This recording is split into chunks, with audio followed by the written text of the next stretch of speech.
The parking lot was almost empty. I love you all One car, so much. then another, Love you too, Mommy. and a string of glossy SUVs lined up near the gym doors like they belonged there.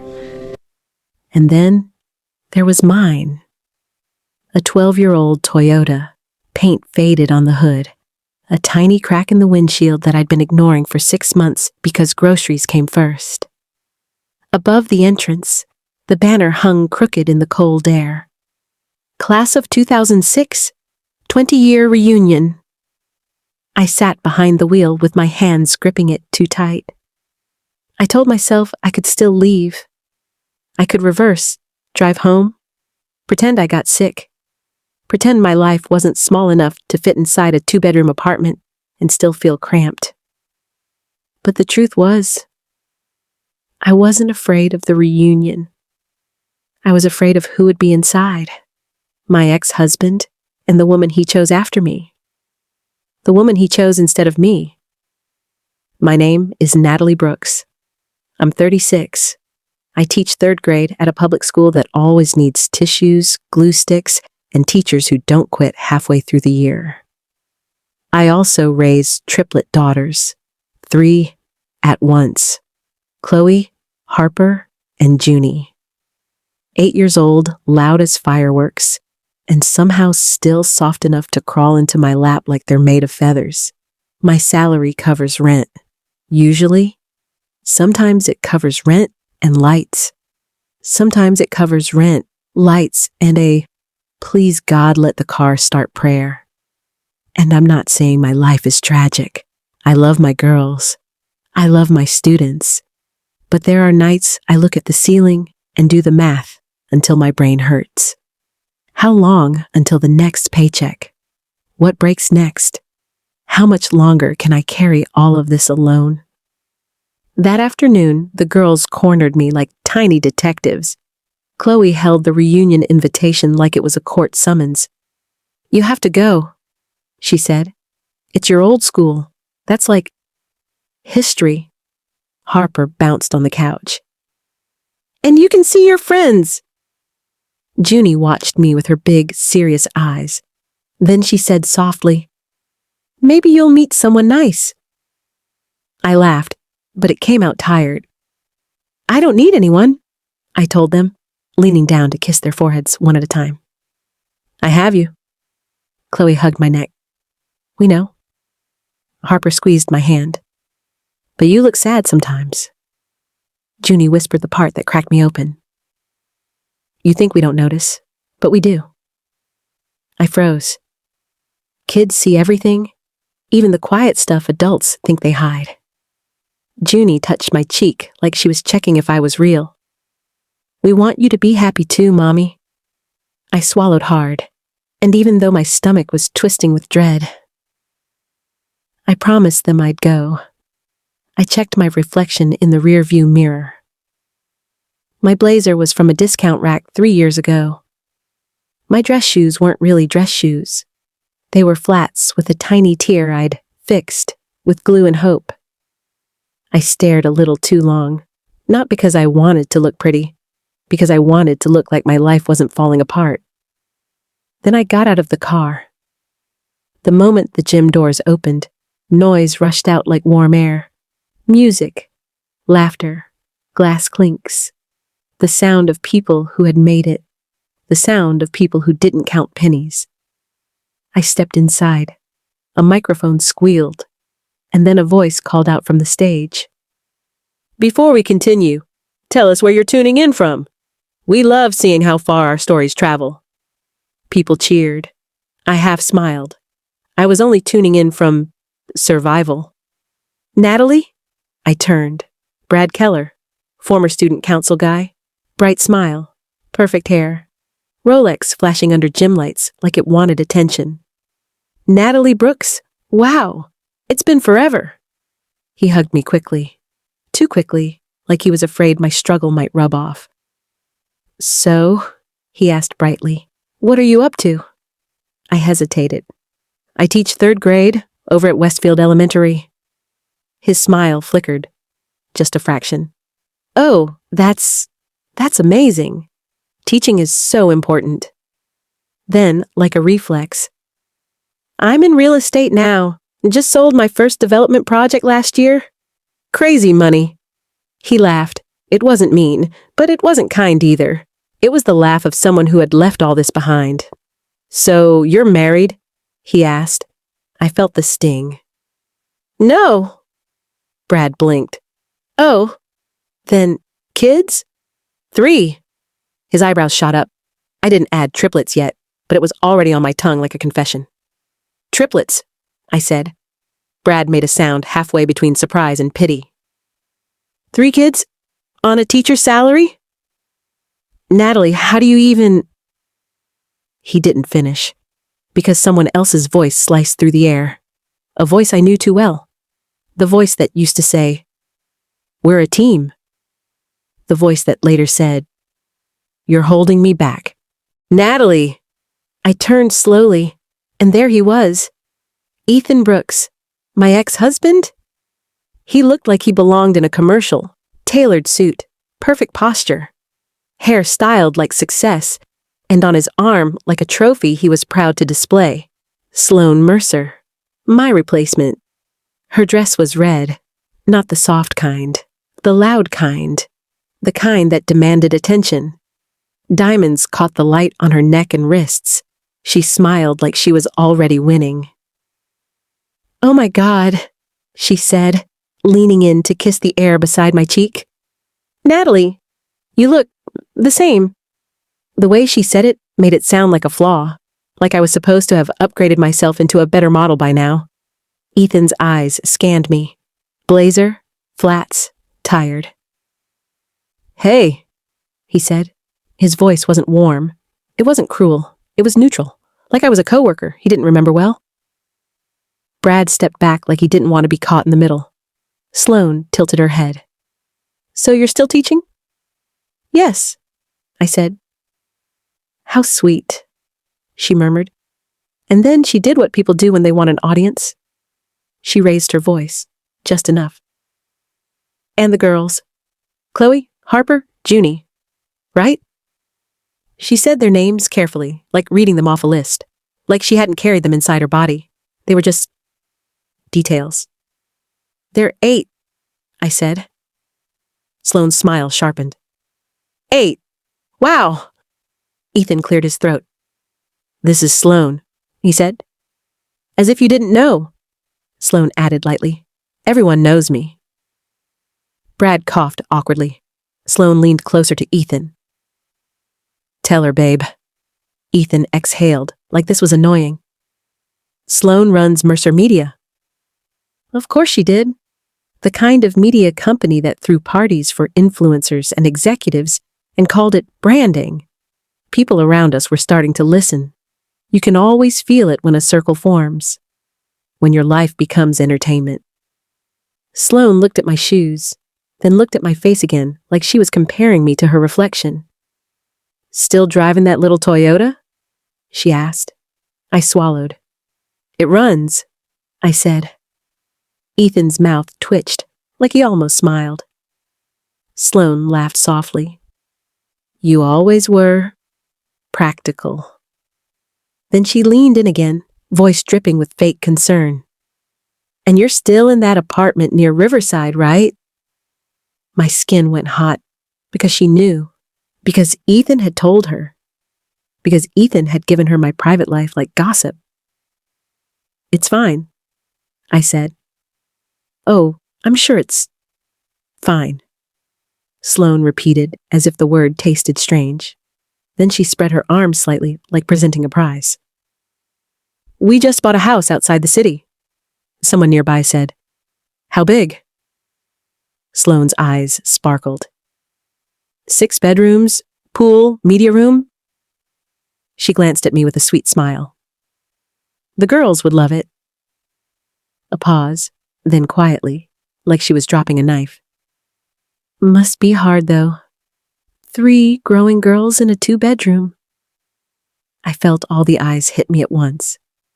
That feeling like your chest is exposed, like you're standing there without skin. I opened my mouth. I didn't know what to say. How do you explain that love matters more than space? How do you explain that your daughters don't feel poor when you're dancing in the kitchen? How do you explain that you've gone without new clothes for 2 years, but your kids always have what they need? How do you explain you've cried in a bathroom because the car wouldn't start and you didn't know what to do? Sloane waited, smiling, enjoying it. Then Ethan added, calm as ice, "You doing okay financially, Nat?" Nat. He used to say Natalie like it mattered. Now he used my name like a shortcut. And I realized they weren't here to catch up. They were here to measure. And they wanted me to come up short. That's when another voice cut in. Warm, confident. A voice that didn't ask permission to exist. Natalie Brooks. I turned, and the room shifted, because this woman didn't just walk. She arrived, black dress, simple but expensive. Hair pulled back like she didn't need decoration. She looked calm. The kind of calm that comes from knowing exactly who you are. She stepped beside me like she belonged there. And then, like it was the most natural thing in the world, she slid her hand into mine. Just like that. Not romantic, not showy, just steady. Grounding. Like she was saying, "You're not alone." "Sorry I'm late," she said with a bright smile. "Board meeting ran long." "Board meeting." Sloane blinked, Ethan frowned, and I stood there frozen because I had no idea what was happening. The woman turned to Sloane first. "Hi," she said pleasantly. "You must be Sloane." Sloane's smile tightened. "And you are?" The woman's eyes didn't flinch. "Claire Donovan." Silence. Then someone behind us whispered, "No way." 'Cause people knew that name. Donovan Foundations, a charity empire, grants, scholarships, national headlines. Claire Donovan was the kind of person who had her own table at galas. The kind of person Sloane tried to get invited near. Sloane's face changed. Her smile became careful. "Claire Donovan," she echoed, as if confirming. Claire nodded and looked at Ethan. "And you must be Ethan." Ethan tried to recover. "Yes, nice to meet you." Claire shook his hand politely. Then she turned back to me with a soft warmth in her eyes. "There you are," she said, like she'd been searching for me all night. "I was worried I'd miss you." I stared at her. Claire leaned closer, voice low enough only I could hear. "Breathe," she murmured. "I've got you." My throat tightened. I didn't even know her, but my body believed her anyway. Sloane let out a little laugh. "So, you and Natalie are—" Claire smiled without hesitation. "We've been together a few months." My heart slammed. "Together?" Sloane's eyebrows lifted, Ethan's jaw tightened. Claire continued smoothly. "It's been wonderful, and her daughters are absolutely incredible." She said it like she knew them, like she'd met them, like she had every right to say it. Sloane's eyes narrowed. "You've met the girls?" Claire tilted her head with gentle confidence. "Of course. Chloe's obsessed with astronomy, Harper's the brave one, and Junie." She paused, smiling. "Junie is the quiet thinker, the one who notices everything." My stomach dropped. How did she— That wasn't even a guess. That was real. Sloane's smile started to crack. Ethan looked at me like I was a stranger. Claire's gaze settled on Sloane again. "You must be so proud," she said calmly. The words hung there, because Sloane couldn't claim pride in children she didn't raise, and Ethan hadn't been there either. Sloane forced a smile. "I'm sure Natalie is doing her best." Claire's eyes softened in a way that felt like steel, wrapped in silk. "She does more than her best," Claire said. "She does the impossible every day." Then she added lightly, "We got the girls new bikes last month, and Junie's starting piano lessons." I nearly choked. This was performance, but it was flawless. Sloane's lips parted, searching for a response. Ethan finally spoke. "What is this?" he asked quietly. Claire turned to him politely. "This is me," she said, making sure Natalie isn't standing alone while people talk about her life like it's a joke. The air went sharp. Sloane's cheeks flushed. People around us pretended not to listen. But they were listening. They were always listening. Claire squeezed my hand. Then she smiled brightly. "Come on," she said. "Let's get a drink. You promised me the reunion punch was terrible." And she guided me away, like I wasn't something for others to judge, like I was someone worth protecting. We stopped near the trophy case, away from the crowd. I finally found my voice. "What just happened?" I whispered. Claire exhaled. "I just lied," she said simply. I stared. She looked at me, unblinking. "You were being humiliated," she said. "Publicly, for entertainment." My throat tightened. "You didn't have to do that," I said. "I did," Claire replied, "because no one else was stopping it." "But why?" I asked. "We barely know each other." Claire's eyes shifted, like she was choosing truth. "Do you remember senior year?" she asked. I frowned. Maybe. "You sat in the library every lunch," she said. "Always grading papers for the tutoring program." I blinked. "I was busy." Claire nodded. "I used to sit at the table behind you," she said softly. "And I used to listen to you talk to those kids who couldn't read well and make them feel not stupid." My breath caught. "I was the girl everyone thought had it together," Claire continued. "But my home life was a mess." She swallowed. "One day, I was crying in the stairwell, quietly, and you walked past." I froze. Claire looked at me. "You didn't stare. You didn't ask questions. You just left a napkin next to me with one sentence on it." My heart pounded. Claire's voice lowered. It said, "You don't have to be loud to be strong." I stared at her. I remembered. God, I remembered I'd written it without thinking. Just something I believed. Claire smiled faintly, eyes shining. "I kept that napkin for years," she whispered. My chest cracked open. "Claire," I breathed. "I should have thanked you back then," she said. "But I didn't. And then life moved, and I left, and you became this." She gestured at me. Not my clothes, not my tired face, but my presence. "A woman who carries everything," she said quietly. "And tonight, I watched them try to make you feel small." Her jaw tightened. "And I couldn't stand it." I swallowed hard. "What happens now?"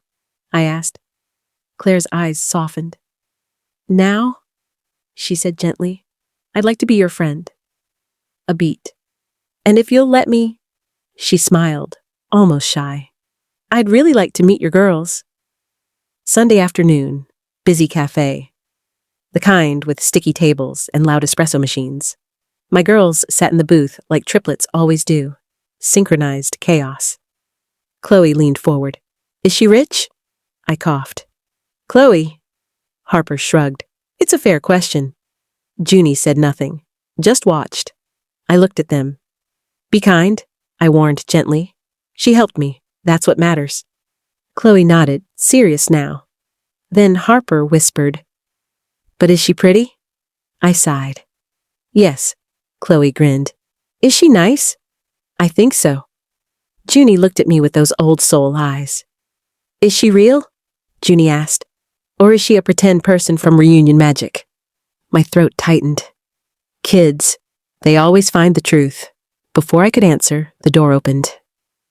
Claire walked in wearing jeans and a sweater, hair in a ponytail, no armor, no stage, Just her. She spotted us and smiled. When she reached the booth, she crouched slightly to be level with them. "Hi," she said warmly. "You must be Chloe, Harper, and Junie." Chloe narrowed her eyes. "How do you know which is which?" Claire smiled. "I guessed." Harper laughed. "Bad guess." Claire pretended to think hard. "Okay," she said. "Teach me." And just like that, my girls leaned in. Chloe pointed at her elbow. "I have a tiny birthmark here." Harper pointed at her chin. "I have a dimple when I smile like this." Junie quietly lifted her sleeve. "And I have a scar from falling off a scooter." Claire nodded like she was receiving sacred information. "Thank you," she said seriously. "I will remember." Chloe blinked, then smiled. It was small, but it was approval. The girls ordered hot chocolate. Claire ordered coffee. And she didn't talk down to them. She asked real questions.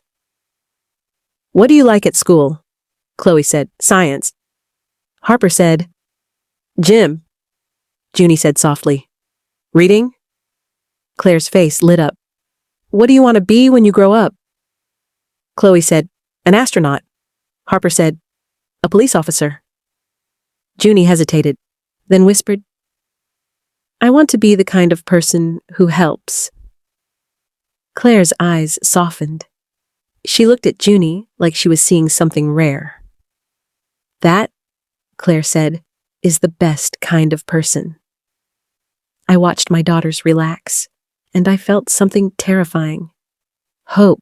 Over the next months, Claire didn't sweep into our lives like a storm. She came like light, quiet, consistent.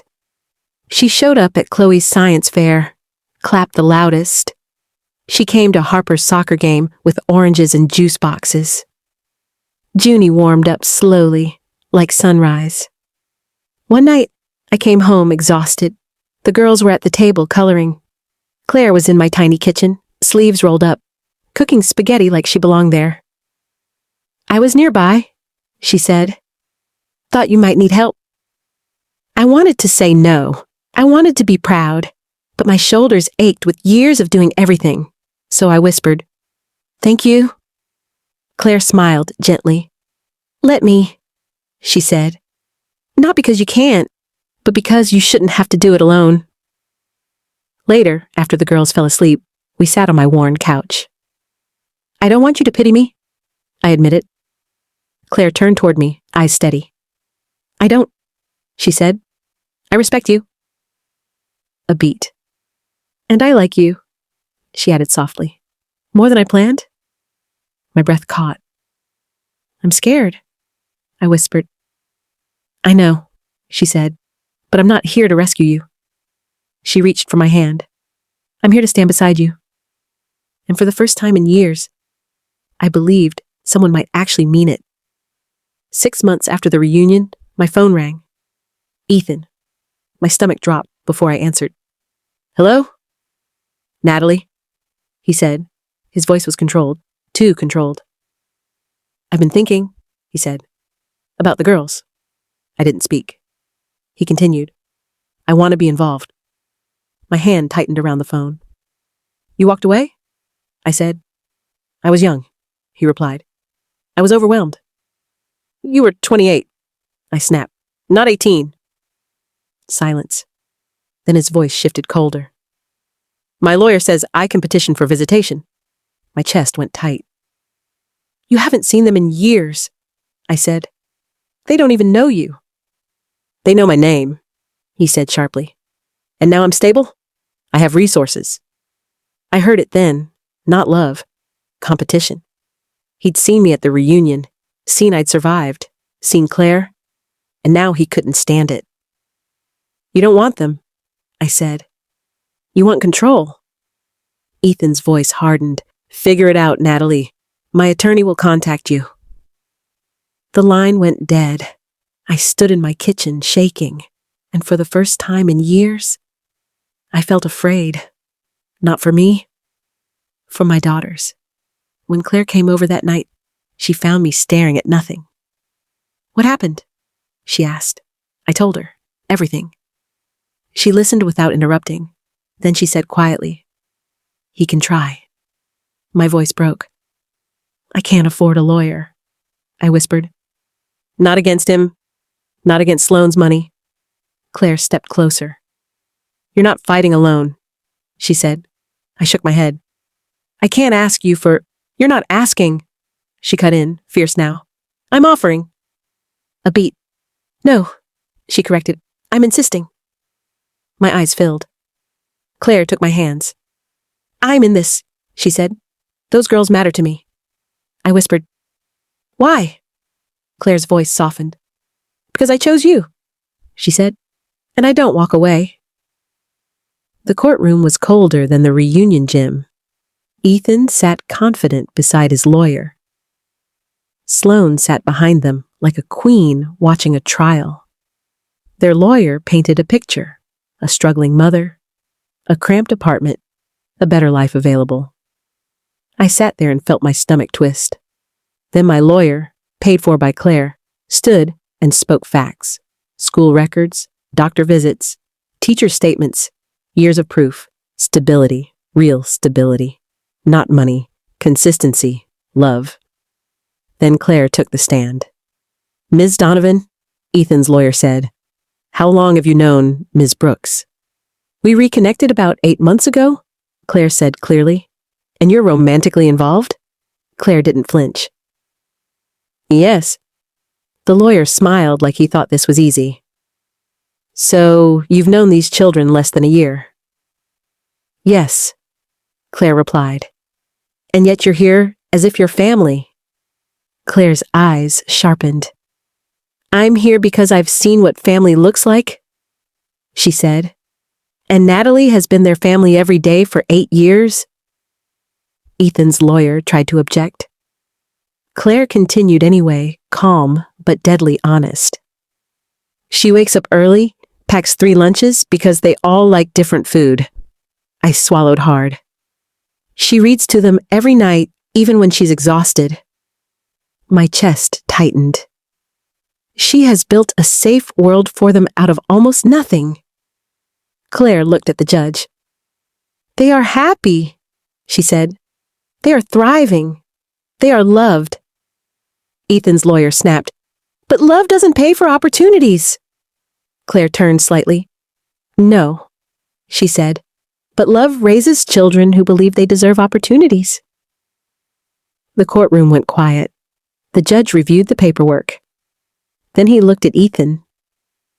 "You voluntarily stepped away from daily parenting," he said. Ethan started to speak. The judge raised a hand. "The children are stable, healthy, doing well." He looked at me. "Ms. Brooks has provided consistency for 8 years." He looked back at Ethan. "I am denying the petition." My lungs stopped. Then, "If Mr. Brooks wishes to build a relationship," the judge continued, "he may begin with letters and supervised contact only if the children are comfortable. I will not disrupt a stable home for financial advantage." I exhaled like my body had been holding its breath for years. Claire squeezed my hand. "We won. Not because we were powerful. Because we were true." Outside the courthouse, Ethan approached. His face was tight. "This isn't over," he said. I looked at him. "Yes," I replied softly. "It is." He stared. I held my ground. "You can write them," I said. "You can show up slowly. You can earn trust." My voice didn't shake. "But you don't get to storm in and claim them like property." Sloane watched from a distance, eyes sharp. Ethan said nothing. Because for the first time, money wasn't winning. That night, the girls were in the kitchen with Claire making cookies, flour everywhere, chocolate chips scattered like confetti. Chloe yelled, "Mommy, we made you victory cookies!" Harper said, "Claire says victory cookies are science." Junie quietly handed me one cookie shaped like a heart. I looked at them, my chaotic, beautiful girls. I looked at Claire, hair messy, laughing like she belonged. And I realized this was wealth. Not the kind you show off. The kind that holds you up when the world tries to break you. A year later, I stood in a small garden venue. Nothing extravagant, just warm lights, close friends, and 3 flower girls who couldn't stop giggling. Chloe whispered, "Don't cry, Mommy." Harper whispered, "Actually cry. It's dramatic." Junie whispered, "Claire is looking at you like you're the whole world." Then Claire walked toward me, and my throat closed, because she wasn't just beautiful. She was present. She had stayed when it was hard, when it was scary, when my life was messy. She stayed. I took her hands, and when it was time for vows, I spoke from somewhere deeper than fear. "Claire," I said, voice trembling, "you found me in a moment when I felt small." I swallowed. "You didn't ask me to be different," I whispered. "You didn't ask me to hide my life." A beat. "You saw me, and you held my hand anyway." Claire's eyes filled with tears. "And you loved my girls," I said softly, like they were always meant to be yours too. The triplets sniffled dramatically in unison. Claire laughed through tears. Then she spoke. "Natalie," she said, "I'm not here to rescue you." She squeezed my hands. "I'm here because I choose you." A beat. "And I choose them." The girls made a tiny squeal. The officiant smiled, and when we were pronounced married, 3 flower girls cheered before anyone else. So if you're listening to this and you feel like your life is too small, too messy, too behind everyone else, hear me. Sometimes the people who look like they've won are just louder. And sometimes the people who look like they're struggling are the ones building something real, a home, a family, a life. And if this story touched your heart, don't let it end here. Subscribe to Echoes of Sister Tessa, where every voice finds its reflection, and every story reminds us that light still finds its way back. And if this moved you, share it. Because sometimes sharing hope is the kindest thing we can do.